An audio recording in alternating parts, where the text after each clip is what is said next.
In fact founder కంపా Nageshwar sir గారికి మరియు ఇక్కడున్న ఉపాధ్యాయులందరికీ నా హృదయపూర్వక ధన్యవాదాలు.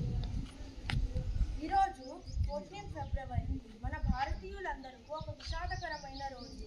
ఎందుకంటే ఈరోజు మన భారతీయులు ఎన్నో ఆశలతో తమ ఇంటికి వెళ్తామని వెళ్తున్నప్పుడు మన జమ్మూ కాశ్మీర్లోని పుల్వామా అనే ప్రదేశంలో ఉగ్రవాదులు దాడి చేశారు.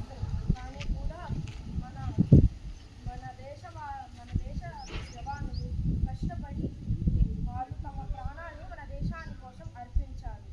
వాళ్ళ కోసం మనము ఒకసారి చప్పట్లు కొట్టుకుందాం.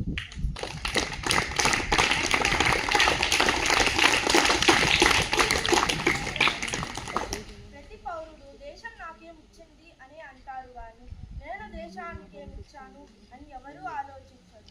మన దేశం మన అమ్మ లాంటిది. అమ్మ జన్మించింది, సరిపోదా? ఇంకేం చేయాలి? మన పౌరులందరూ మన దేశానికి మంచి చేయాలని ఆశిస్తూ మీ అందరికీ మళ్ళీ హృదయపూర్వక నమస్కారాలు. ఇంకా నేను ఒక పద్యం చెప్పి దీన్ని ఆపేద్దామని అనుకుంటున్నాను. యదా యదా హి ధర్మస్య ఖ్యాతిర్భవతి భారత అభ్యుత్థానామ ధర్మస్య తదాత్మానం సృజామ్యహం పవిత్రాణాయ సాధూనాం వినాశాయ చ దుష్కృతాం ధర్మ సంస్థాపనార్థాయ సంభవామి యుగే యుగే. అర్జునుడు శ్రీకృష్ణుడితో ఇలా అంటాడు, ఎప్పుడెప్పుడైతే అధర్మం అవతరి